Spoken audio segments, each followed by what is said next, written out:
بسم الله الرحمن الرحيم سبحان الذي أسرى بعبده ليلا من المسجد الحرام إلى المسجد الأقصى الذي باركنا حوله لنريه من آياتنا إنه هو السميع البصير وآتينا موسى الكتاب وجعلناه هدى لبني إسرائيل ألا تتخذوا من دوني وكيلا ذرية من حملنا مع نوح إنه كان عبدا شكورا وقضينا إلى بني إسرائيل في الكتاب لتفسدن في الأرض مرتين ولتعلن علوا كبيرا فإذا جاء وعد أولاهما بعثنا عليكم عبادا لنا أولي بأس شديد فجاسوا خلال الديار وكان وعدا مفعولا ثم رددنا لكم الكرة عليهم وأمددناكم بأموال وبنين وجعلناكم أكثر نفيرا إن أحسنتم أحسنتم لأنفسكم وإن أسأتم فلها فإذا جاء وعد الآخرة ليسوءوا وجوهكم وليدخلوا المسجد كما دخلوه أول مرة وليتبروا ما علوا تتبيرا عسى ربكم أن يرحمكم وإن عدتم عدنا وجعلنا جهنم للكافرين حصيرا إن هذا القرآن يهدي للتي هي أقوم ويبشر المؤمنين الذين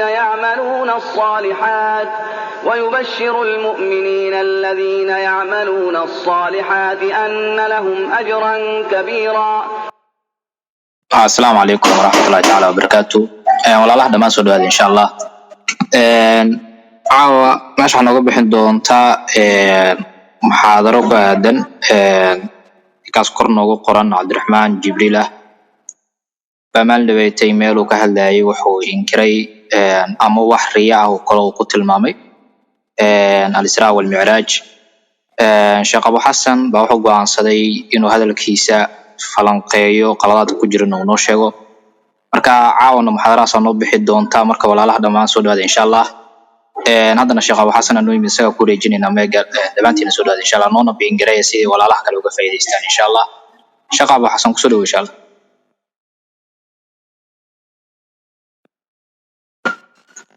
ودوهي السلام عليكم ورحمة الله وبركاته. دمان وايد السلام يا خيارته.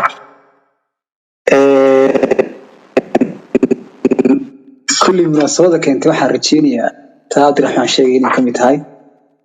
iyadoo maaldoy hawl inoo taalay baa laga yaabaa isaga laftirkiisa inuu darafkii kala garab iyo gaashaan uu noqday munaasabada labada jirtaan waxa weeyaan maadaama aynu ka soo waramayna habeenadan nabiga siiradiisa alayhi salaatu wasalaam tanna al-Israa wal Mi'raajna ay kamid tahay mucjisaadka waaweyn ee nabiga la siiyay alayhi salaatu wasalaam wadaadka la sheegayana uu dafiray munaasabadu marka waxay keentay bal inaynu waxyaabihii habeenadii dhow aynu ka soo hadlaynay inay noqoto qayb kamid ah oo aynu ku xoojino iyo hadallo badan oo akhdaa ah oo kulli intii anigu aan ka dhigaystay ay ahayd in kooban marka intaa wixii aan ka soo mulaaxadiyay insha Allah marka aan isla wadaagno ilaa 9-8 meelaha insha Allah intii anigu aan ka soo dhigaystay insha Allah intii aan maxay ahayd iga soo baxday aan ka mulaaxadiyay intaas uu maray marka in balcaaw aan yar falanqayno waxaanan jeclaa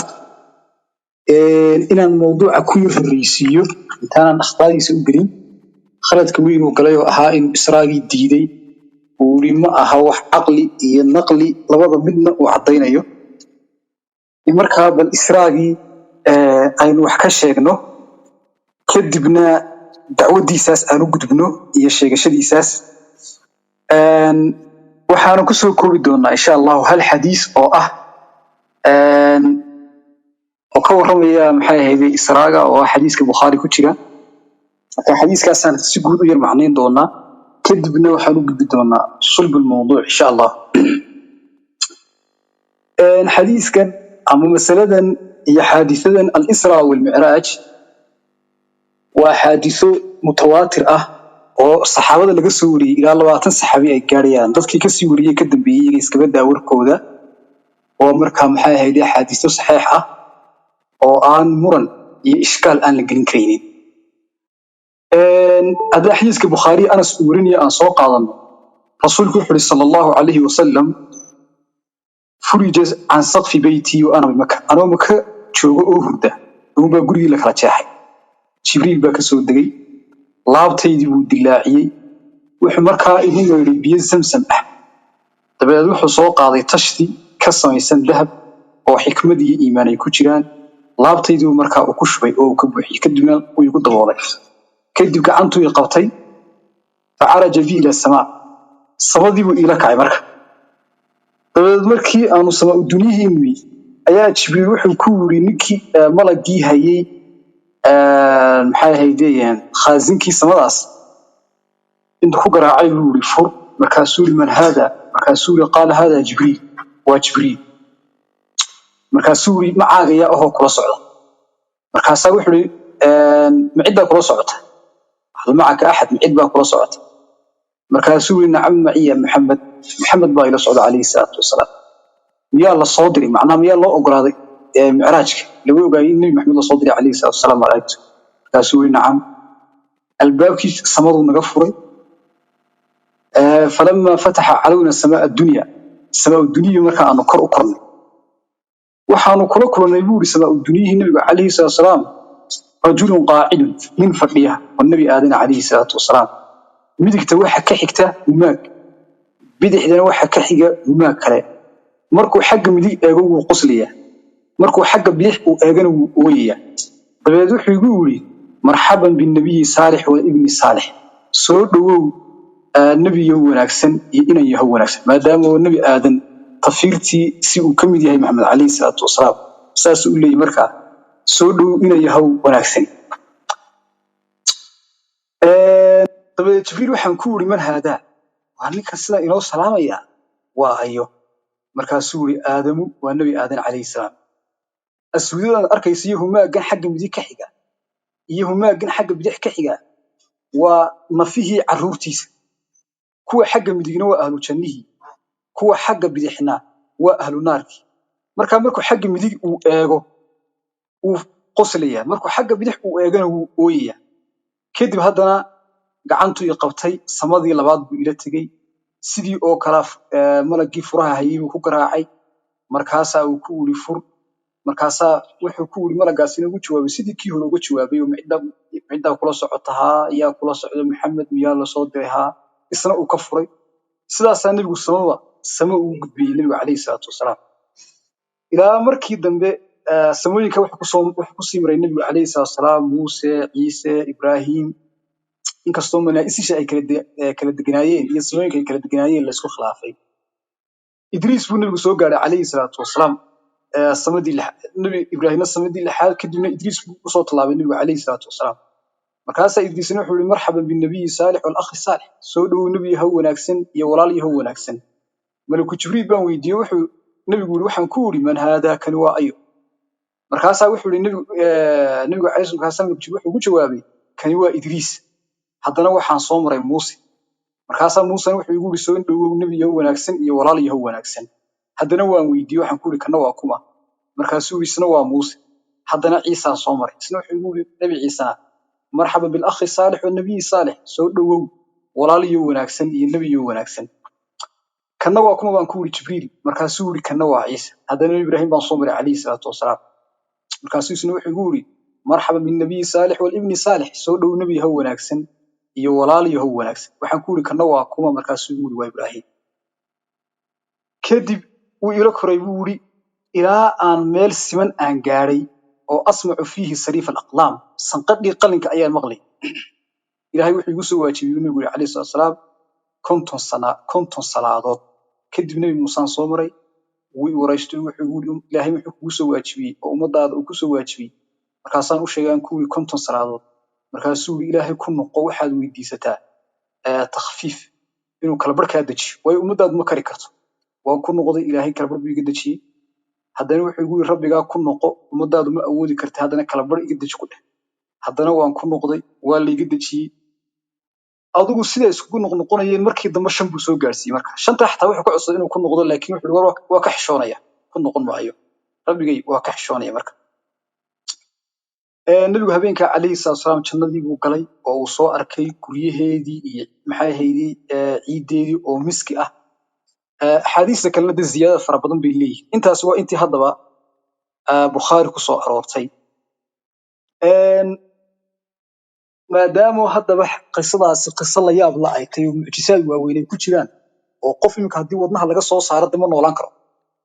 halkaasuu ku dhimanaya laakiin hadda nabiga calayhi salaam wadnihii baa la jeexay wax alla wax noqday ma jiro markaasaa weliba inta xikmad iyo iimaan laga buuxiyey lagu daboolay nabiga calayhi salaatu wasalaam waxyaabaha axaadiista kale ku jirta waxaa ka mid ahaa in nabigu markii la israagu iyo micraajku laba kale madax bannaan weeye isruhu waa min almaka ilaa bayt almaqdis israana xagga luqada waa guuraynta in habeenkii qofku uu guureeyo micraajkuna waa in kor loo kaco oo kor loo baxo isruhu hadda wuxuu u dhaxeeyaa maka iyo maxay ahaydii qudus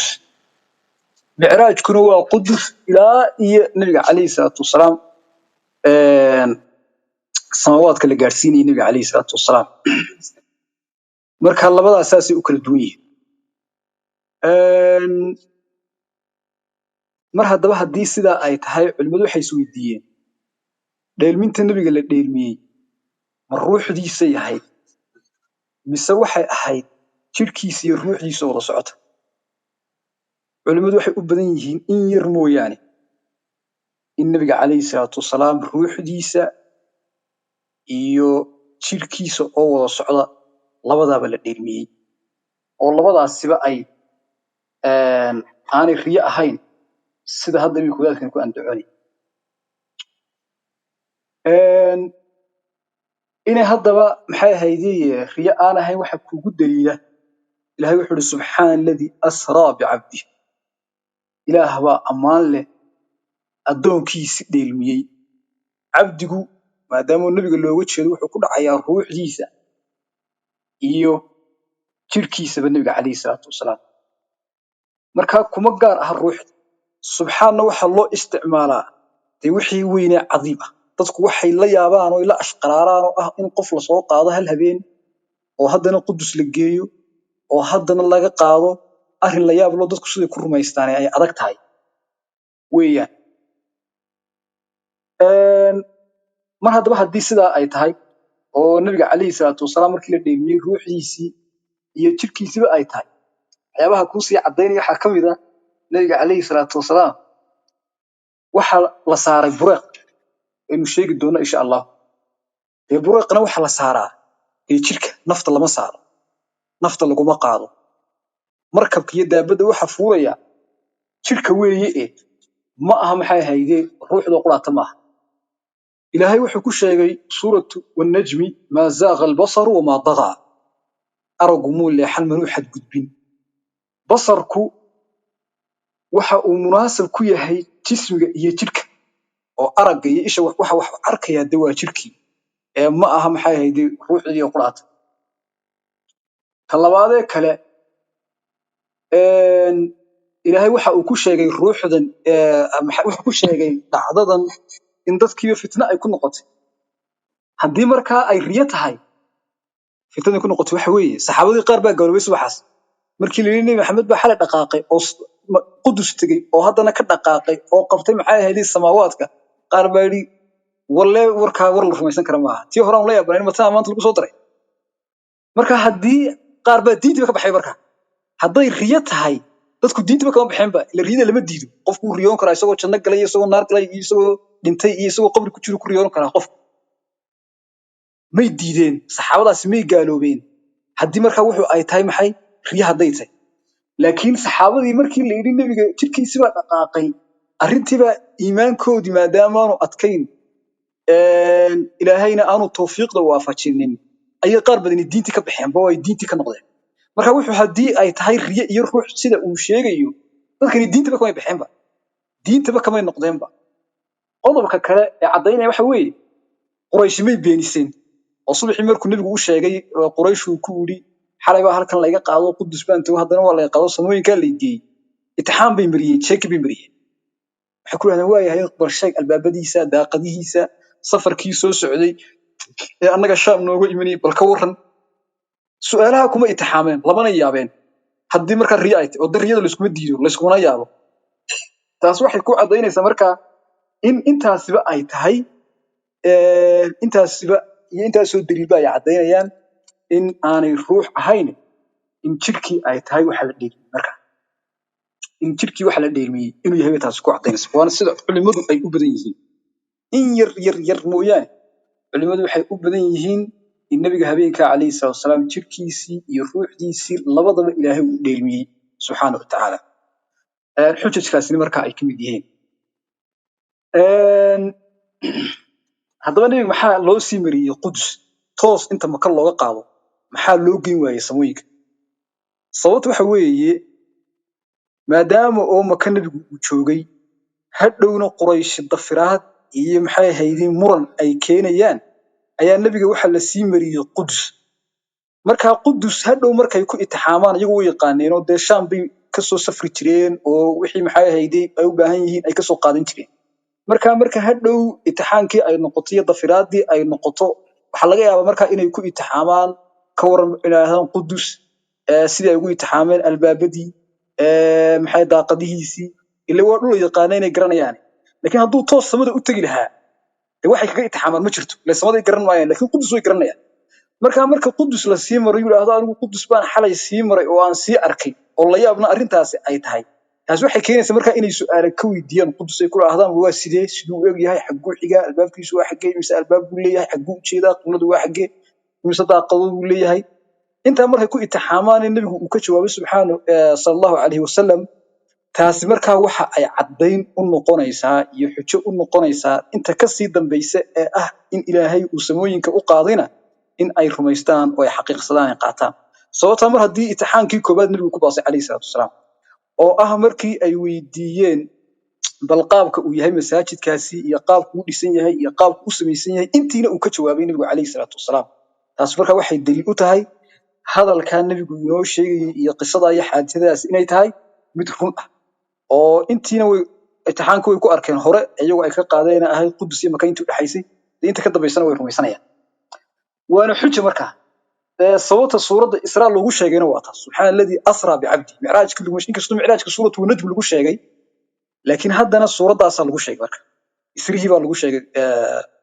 suuradaas suuratu Israa waayo Israa hadda marka itixaankiisa ay qaadeen itixaankiisa nabigu ku guuleystay alayhi salaatu wasalaam marka waxay u diidaan ka dambeeya waa madax adayg iyo canaad iyo maxay ahaydii kibir iyo dulmi bay noqonaysaa marka haddaba marka aynu mi'raajkii ka soo baxno qodobka koobaad oo ahaa in nabiga ruuxdiisii iyo jirkiisiba ay ahayd ee ruuxdiisu quraata aanay ahayn ee riyo quraata aanay ahayn dhowrka daliilna aynu sheegnay waxa laga yaabaa marka in la keeno shubahaad oo laga yaabo in la yiraahdo aqliyan horta naqliyan waan soo marnay oo quraankii baa sheegay oo suuratu najm ilaahay ka waray subhanahu wa ta'ala aqliyan marka waxa laga yaabaa inuu qofku yiraahdo siday suurtagal ku tahay oo waxa dhici kartaba qofku inuu yiraahdo samada marka laga baxo oxygentii baa la waayaa ama maxay ahaydee qofkii heli maayay maxay oxygentii waa laga yaabaa halka inuu ku dhinto sidee marka loo oran karaa maxay ahaydee samooyinkii baa ilaahay ka rafciyay nabiga kaleey salaatu wasalaam inagu waxaynu aaminsanahay wax la yiraahdo mucjizaadkuna waa wax ka baxsan awoodda iyo qudrada xayawaanka oo dhanba wax bini aadam samayn karo iyo wax xayawaan samayn karo midna ma aha sidaa daraadeed tani waxay kamid tahay mucjizaadkii nabiga kaleey salaatu wasalaam habeenka Israaga iyo Mi'raajku waxay kamid yihiin mucjizaadkii nabiga kaleey salaatu wasalaam waxaynu ognahay in mucjizaad anbiyadii hore la siiyay quraanka inaga la inagu sheegay hadii dadka noocaan oo la hadlaya quraanka ay raacsan yihiin waxa kamid ah in nabi Yunus uu nibiri laqay inuu nibiri uu laqay oo caloosha nibiriga uu ku jiray walawla annahu kana min al-musabbihin labitha fi badnihi ilaa yawmi yubcathuun haddii dadka tasbiixsada aanu ka mid ahayn calooshiisuu ku jiri lahaa ilaa qiyaamuhu ilahay yidhi subxaana wa tacaala haddaba muddadii uu ku jiray nebiga calooshiisa nebi yuunus calayhi salaatu wasalaam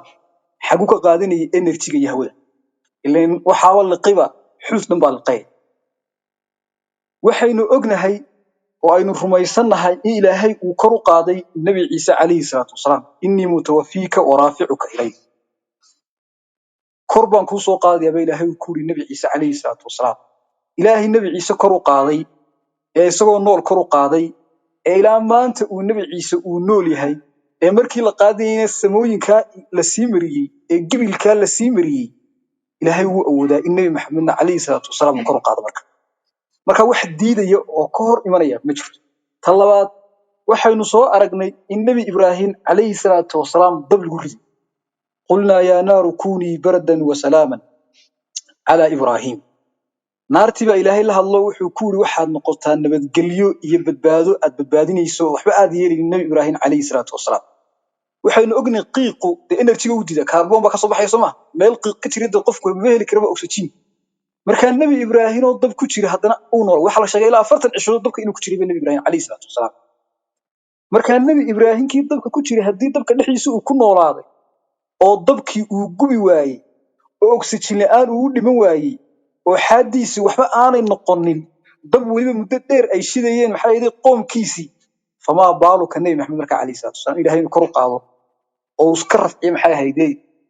gibilkan aynu ku noolnahay ama oxygen ha laga helayo ama ha laga waayo iniga wax naga gala ma jirto sababta waxaynu ka hadlaynaa allihii abuurayba oxygentan iyo samooyinkan iyo dhulkan iyo cirkan ayaa awood wuxuu u leeyahay inuu markaa addoomihiisa cid ka mida halkaa u dhaafiyo wax u diidayaana ma jiro waxaynu soo marinay qisada xaggeeda hore maxay dee in nabiga wadnahaba laga soo saaray oo la meedhay calayhi salaatu wasalaam qofka haddii wadnaha laga saaro u dhimanaya markaa ma diidi kartid ma dafiri kartid waxaad ku dafiraynin inagu markaynu dadka ahludiinka ayna ama dadka kristan ha ahaadaan ama yuhuud ha ahaadaan ama muslimiin ha ahaadaan mulxid qofku aanu ahayn waxyaabahan ma diidi karayo sababtoo awoodda ilaahay inta waa ka ballaaranta subxaana wa tacaala marka laguma andacoon karo caqligaa diidayo oo maxay ahayd oxygen baa la waayay wax xujo noqon karta maaha haddii la idhaa speedkan iyo xawaarahan degdegi waa maxay lee nebigu intuu habeenkii u dhaqaaqay buu qudus tegey haddana uu dhaqaaqay samooyinkii buu toddobadiiba uu ka dulbaxay haddana subaxii iyadoo la gaadhin buu soo noqday waxaynu ognay maanta waxa ugu dheereeya la sheegay iminka la sheegay waa xawaaraha ilayska 300 kun oo kilomitir buu halka iyo dhaqsi ku soconaya waxa dhow ka dheereeya in jiri karaan weli aan la ogaan fiiskiisa waa dhici karta marka waxaynu ognay maanta dayax gacmeedyada dadku ay samaysteen xawaaraha ay ku socdaan iyo masaafada ay gaarayaan wuu ognay haddii bini aadamku wixii ay sameeyeen masaafo intaa leeg uu soconayo bal adigu awooddii ilaahay ka war marka caqliga diidaya marka waa kee caqliga diidaya kee buu noqonaya marka caqli diidi kara marka ma jiro caqli ka hor imanaya oo mustaxiil ka dhigaya ma jiro marka arrinkaas caqliga wax maxay ahayd diidaya ma jiro waa qofku haddii uu aaminsan yahay weeyaan qofka mulxidka ah isagu daan aaminsanayn ban ilaahay iyo nabi ka baabka lagu doodaya baab kale weeyaan isagu marka haddaba aynu intaa sheegnay oo maxay ahaydeen micraajku inuu yahay ruuxdii jasadkii caqli diidayana aanu jirin quraanka iyo xadiiskuba ay sheegeen labaduba waa isagu wuxuu yiri khalad koobaad u galay waxay ahayd caqli iyo naqli wax xoojinaya ma jirin buu markaa inuu ruuxdu ahayd inuu micraajku ahaa ruux iyo jasad baynu ahaa wax keenaya ma jiraan buu caqli iyo maxay ahayd diinba marka waxaan leenahay naqli ahaan quraankiina waa inoo sheegay naqli ahaanna quraankii waa inoo sheegay oo ilaahay wuxuu subxaanahu wa ta'ala أفتمارونه على ما يرى ولقد رآه نزلة أخرى عند سدرة المنتهى عندها جنة المأوى إذ يغشى السدرة ما يغشى ما زاغ البصر وما طغى إلهي آيات كوحكورهم يا معراج النبي عليه الصلاة والسلام نقل قهرت واكاس يا سبحان الذي أسرى بعبده يا حديث عن ركواقة أي الله باتنك السحابي أي سوين كاس ونقل صحيحها المسيرة حوتشني طلبات عقليا وحديدية مجهول وعقله مستحيل كدغ ماي arrinkan waa arrin mumkin oo suurtagal ah inta markaan ka soo gudubno waxa laga yaabaa in la isweydiiyo habeenka nabigu kaleey salaatu salaam wuxuu tukiyay ambiyadii oo qudus buu ku tukiyey waa sidee ma ruuxda quraatu tukiyey ma jirkoodii baa ilaahay qubuurta ka soo saaray ma jirkoodii baa suura bini aadan suuradoodii la soo geliyey culimadu labaduba waa sheegeen in suuradii ay lahaayeen ilaahay ruuxdooda uu soo geliyey ruuxdu horta ma dhimataydu ruuxdu laa tamuutu walaa tafna ruuxda ilaahay uu abuuray waa makhluuq laakiin mana dhammaato mana dhimato iyadu abadan aabadiin way noosha ama naar bay ku jirtaa caawa ama jannay ku jirtaa qofku maalintu dhinto iyadu sida jirko kale jirka baaba oo dhinta laakiin ruuxdeedu ma dhimato marka ruuxdoodii baa ilaahay suuradii soo geliyey culimada qaar way leeyihiin suuradii jasadkooda qaar waxay leeyihiin maye takriiman linabiyi sallallahu alayhi wasallam isagoo ilaahay nabigiisa uu karaameynaya ilaahay qubuurtoodii uu ka soo kiciyo ka soo saaray tan ilaahay uu awoodo wax diidaya ma jiro in aadan iyo muuse iyo ciise iyo ibraahim alayhi salaam dhammaantoodba in qubuurtooda laga soo kiciyo wax diidaya iyadana ma jiraan inta marka haddaba aan kaga soo baxno khaladka koobaad khaladka labaad uu galay wuxuu ahaa wuxuu yiri kufrigii buu ka hadlay wuxuu yiri al-kufru admu al-ma'rifa macnaha gaalnimadii buu rabay inuu tacriifiyo moogti wuxuu yiri anu gaalnimada waxaan u aqaanaa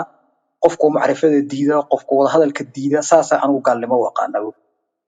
ana arkaysaa de qofka heerka taagan mustawaha halka ka taagan macnaha de inuu diin ka hadlo oo haddana uu yiraahdo maxay ahayd waxbaan ka hadlayaa masaa'ibta akhrisanay kamid kufrigu luqada carabeed waxa lagu dhaw la yaqaana as-satr waa in wax la qariyo xagga sharciga iyo taariifka uu leeyahayna waxa weeye waa cadam iimaan hadaad kufri maqasho waa iimaan la'aan marka qof kasta iyo koox kasta iyo firqo kasta iyadu wixii ay iimaan u taqaano ayuun buu kufrigu ka soo horjeeda cid ayagu u taqaana iimaanku inuu tasdiiq yahay kufriga takdiib ay u yaqaanaan ninka aaminsan in maxay ahayd kufrigu uu noqdo inuu iimaanku qowl iyo amal iyo ficil uu yahayna kufrigana intaas uu ka dhaca oo kufrigu qowl buu noqon karaa amal buu noqonayaa i'tiqaad buu noqonayaa inta marka kufrigu ka dhici kara marka iyo gaalnimadu marka gaalnimadu waa iimaan qofku iimaan laga waayo iimaankana tacriifkiisa inagu inuu soo marnay waa qowl iyo ficil iyo i'tiqaad intaba weeyaa saddexdaasba ahlu sunno haddaba ninka maanta isagoo kale kufri aan waxaan u qaanaa macrifada qofka diiday iyo wada hadalka macnaha wuxuu u jeedaa macrifadu shay waa physics-ka iyo chemistry-ga weeyaan bal xataa uu sii wado aayaadka kawniga qofka diiday uu ku soo daray marka haddii maanta qofku uu diido laba u geeyo inay afar tahay hadduu diido qofku gaaloobi maayo waayo kufrigu waa xukun sharciga axkaamta sharciga meesha laga soo qaadanayo ayuunba kufriga laga soo qaadanaya salaada maanta xagee laga soo qaadanaya inay salaada duhur afar tahay in qiraa'ada hoos loo akhrinayo in la itixyaadsanayo in la rukuucayo waxa aqliga la weydiin maayo sharciga la weydiinaya nabiga la weydiinaya kaleey salaatu wasalaam kufrigan waa asaas oo kale waxa gaalnimada ah sharciga la weydiinaya laakiin mid mulxida iyo mid wareersan wuxuu kufri yahay iyo waxaanu ahayn cidi waxba ka weydiin mayso isaga shareecadu waxay kufri ku sheegtay kufri loo yaqaan baa gaalnimo ah physics la diiday iyo chemistry la diiday iyo xisaab la diiday iyo taariikh la diiday iyo cilmi ijtimaac la diiday iyo waxaas kufrina ma aha laguna gaalo waxa lagu gaalooba waxa weeyaan wixii sharcigu kufri ku sheegay ee ah wixii iimaan ka soo horjeeda ama qowl hu gaaloobo qofkaas ama ficil hu gaaloobo ama i'tiqaad hu gaaloobo marka kaas waa khaladka marka maxay ahaydey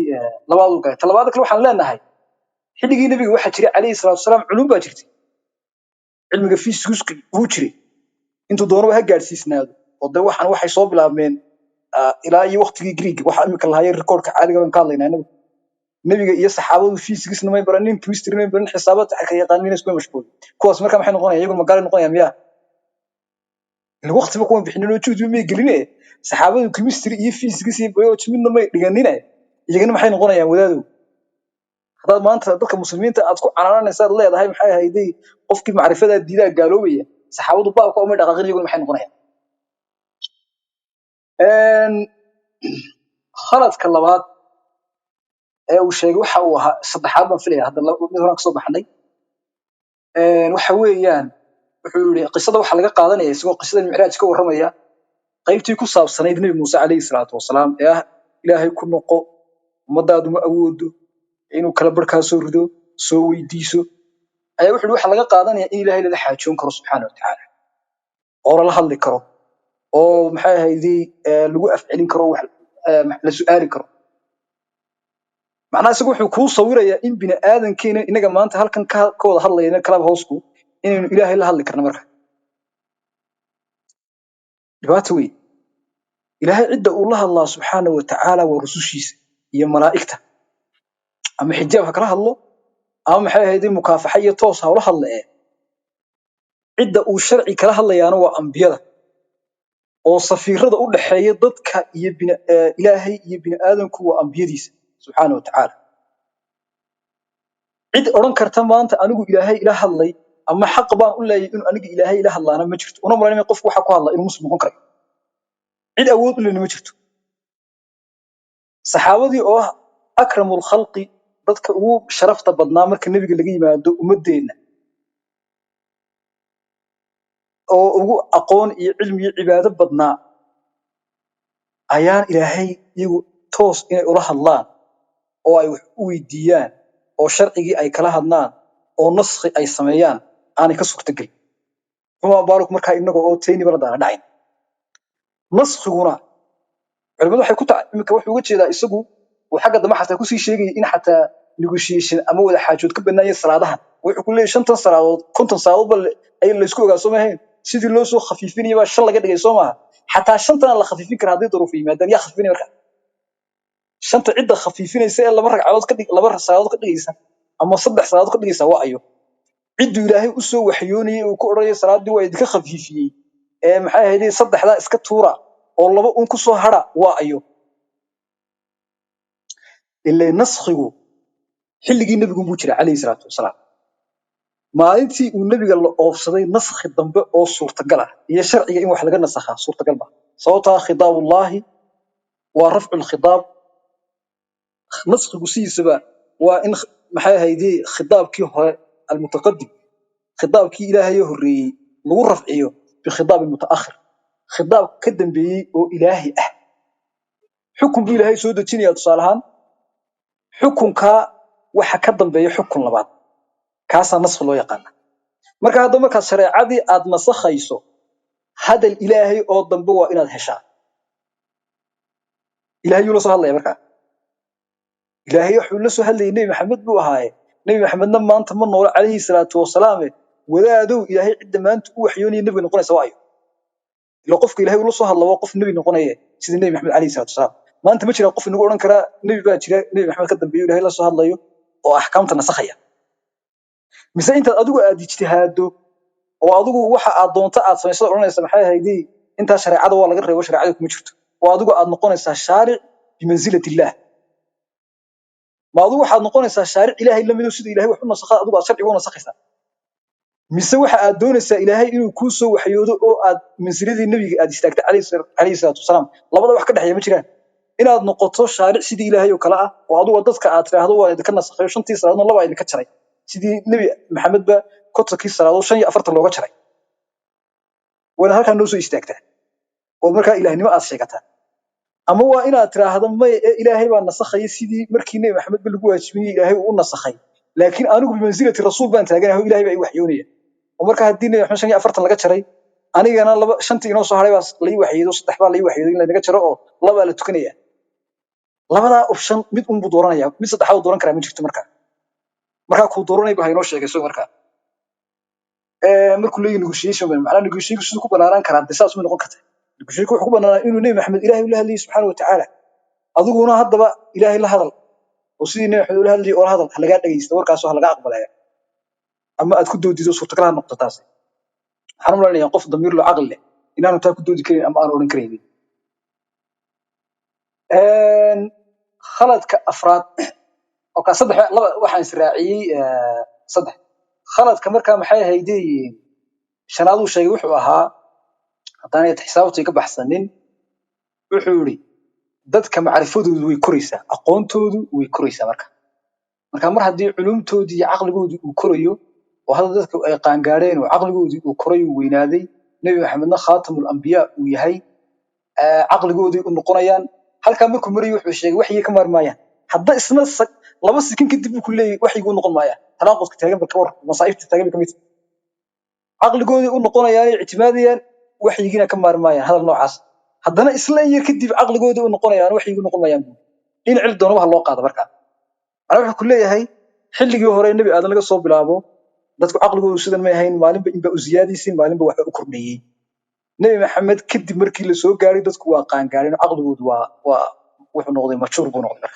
marka mar haddii dadkii ay qaan gaareen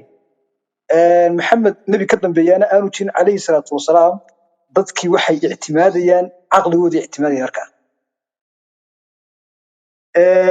marka mar haddii caqligoodii ay ictimaadayaan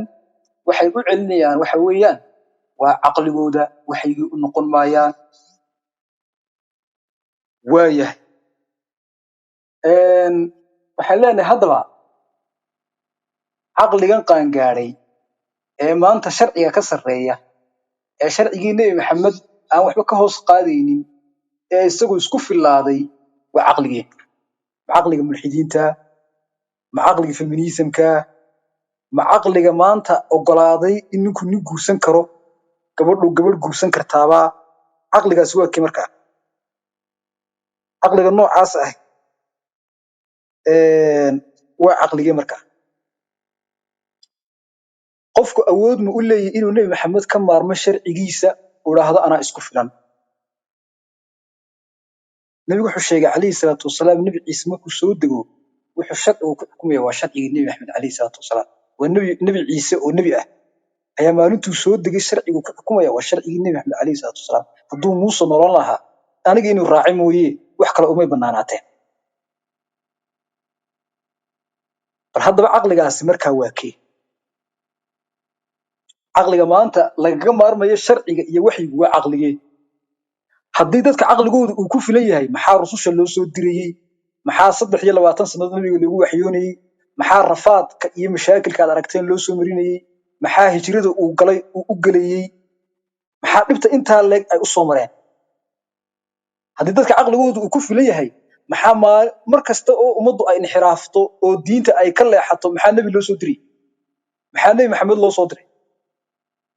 nabi maxamed sababta uu nabi uga dambeey waayay waxa weeye ilaahay sharcigiisa uu ilaaliyay macnaheedu maaha dadka caqligoodii baa qaangaaro isku filan sidii loo sheegay inna nahnu zalna dhikra wa inna lahu lahafidun annaga soo dejinay annagana ilaalinayna ilaahay wuxuu markaa kaga maarmay inuu nabi kale uu soo diro culamaa ul islaam oo sidii reer bani israa'iil iyagu aan ahayn laakiin diintii iyo sharciga ka run sheegaya marka iyaga ayaa maanta booskii nabi maxamed culimadu inoo taagan oo wixii khaldan iyo wixii saxan iyo dadku wixii qalloociyaan iyo munkarkii ka joojinaya oo xaqi iyo maxay ahayd macruufkiina amraya ee macnaheedu ma dadkii baa qaangaray sharcigiisa isbedelay oo sidii kuwii hore loo taxriifiyay ee loo bedelay ee yuhuudi u bedeshay ee kristanku ay u bedeleen ee diintooda uga been sheegeen sidaasaan sharcigeenu ahayn oo quraanku ilaa maalintii maxamed lagu soo dejiyay calayhi salaatu wasalaam maanta waa sidiisii xadiisku ilaa maalintii nabiga laga maxay ahayd maqlay ilaa iyo maantana waa intii saxiixay waa sidiisii wax alli wax iska bedelay ma jiro marka sharcigu maalintii uu nabigu noolaa ee nabiga sharciga loo dhamaystiray oo xajatu wadaa uu taagnaa iyo maanta diintu sidii fresh u tahay wax baari noqday iyo wax la taxriifiyay iyo wax la bedelay ma jirto sidaas markaa loogu baahnayn in nabi labada soo diro ee macnaheedu ma aha dadkii baa isku filanoo caqligoodii baa markaa maxay ahayd qaan gaaray talabaad waxa weeyaan marka laga hadlayo caqliga maalintii nabiga calayhi salaatu wasalaam ilaahay uu soo diray dadkii maalinta quraysheed ee joogay in badan oo kamidi maanta iyaga ka caqli badnaa dadka maanta nool jaahiliyatu qarni 20 mararka qaar iyada ka liidata jaahiliyadii nabiga la sukumay calayhi salaatu wasalaam iyada kaba hooseysa mararka qaar in badan oo kamidna iyada ka sii liidata tusaale ahaan inagu waxaynu ognahay in nabigu xaaraantinimeeyay oo quraankeena ay mansuus ku tahay in zinadii xaaraantay in maxay ahayd qomuluudka maanta la difaacaya uu xaaraan yahay in khamriga uu xaaraan yahay wax kasta oo xuno sharcigu uu xaaraantinimeeyay maanta waa waxa ay difaacayaan gaalada haddaba waxa isweydiin leh caqligii maalinta joogay ee nabi maxamed calayhi salaatu wasalaam uu lahaa ee ka fiicnaaday waa kee caqliga maanta ka wanaagsan kii nabigu waa kee calayhi salaatu wasalaam caqliga maanta wanaag ka dhigaya dhibaatada iyadoo dhibaatadii ay joogto oo dhibtii khamrigu uu leeyahay ay joogto oo dhibtii zinadu ay leedahay ay joogto oo dhibtii qomuluudku uu leeyahay ay maxay ilaa weli maanta ay taalo عقلك يسوي وناقة كدقة يبدل يوم حي حقائق شيء عقله مبدل كرا شيء إنه مضر لي منفعل لي عقله مبدل كرا مبدل كرا هدول لي هاي عقله وكمستري يفيس كلا جاري يفيس كمستري ومدين تكمدين إنه قديم بنكالين اللي وحي هالله نقضه وحي الله نقضنا يا وحي معين أو وحي الدين الدنيا آخر كسابسنا وحي الدنيا كسابسنا كمستري كسابسنا فيزيكس كسابسنا بيولوجي كسابسنا حساب كسابسنا وحاشر إيمان كربلا سكون نقويني تا إسقط وحي الله نقضنا يا وحي maxay haydii halkii loogu talagalay dadkii fiisiyaga la weydiin culimadii chemistry-ga la weydiin kuwaas la weydiin inagaynu ta shaqadaas weyn wata laba marka sababta uu leeyahay maxay haydii aqligu waa qaan gaaray anigu halka waa la yaabay ma noqon karto xag shariicada wax ma noqon karto marka wax ku saabsan shariicadii ma noqon karto wax ku saabsan maadigi aqliga marka uu sheegay haduu aqliga diinta maxay ku saabsan wana sidoo u jeedayso وصل وسوق شيء عقل ما أنت قان جاري أو كدون أو كيني كرا وحي النبي عليه الصلاة والسلام وإنه شرعي وح كدون كيني كرا مشو تذكر واحد عقل بدنا النبي محمد عليه الصلاة والسلام وأنا أرن اللي يسكوا فقصية أرن كاس مركا مرها دي سدا أي تهاي عقلي كونا أكسن ما أنت النبي محمد عقلي ما أنت النبي محمد عقلي كفي عن عقلي الصحابة كونا أكسن وعقلي سؤال شلبات ماشي تعال وحوي ما أنت يدور دبعتدي أي تعالو زينادو أي لهاي تي خمرجو تي قوملود أنتوا أي نأركيني أيالان عقلي وناتيني مع عقلي في عمبا مركا مع عقلي قان قاري مستوى عقلي دقيقة عقلي يا حيوان كالنقضي عقلي اللي تأمن هي مركا تاس يكون عدين ثمك وحنفليا وحن كاسكيش ناس بوهم فليا وحن كاسكيشة هدان خلدين زي كي أفراد لبدا مدبوها ويهي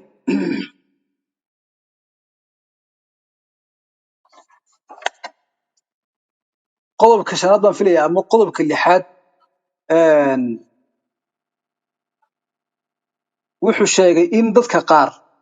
معراج كم بأي قاري كران وكو قاري كران أقوانتو ذا سوق معراج وحو كردق يخريو كردق ورك مرة دوها دي معراج كي وريا كردق وحو معراج كان ضدك قار بأي قاري كران وكي لحد بان فيليا معراج كان ضدك قار بأي قاري كران وحاني كو قاري ينبوري علوم تن بان تطالة marka dadku cilmi yeeshaan cilmigoodu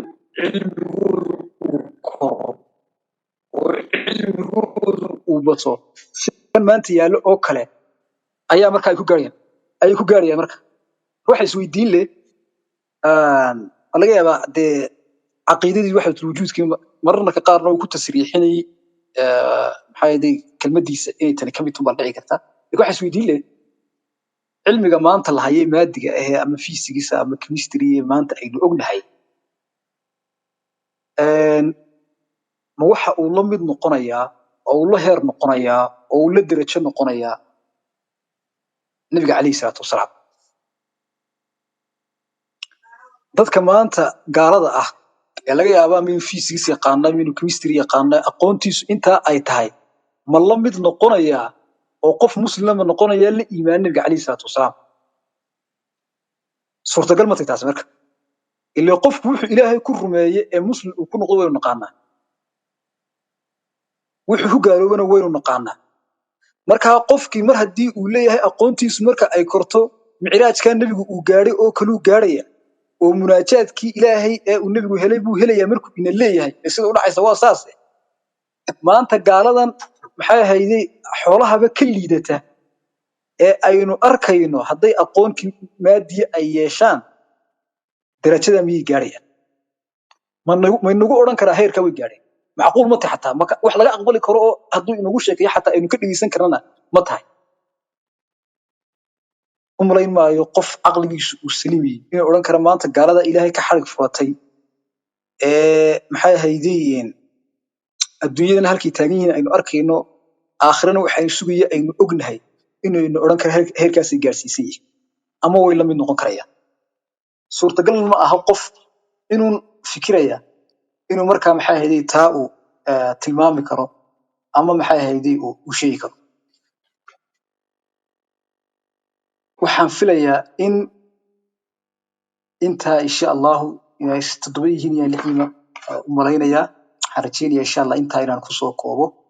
waa intii iga daahirtay waayo hadda clipku in koobanna wuu ahaa in maxay haydeen inta keliyan ka arkayna intaasay ahayd marka ilaa 7 mulaaxado 8 mulaaxado ayaa iga soo baxay marka insha allah wixii akhyaarta kale ku darayaan iyaguna ku daraan intaas ku soo kooyo wassalaamu calaykum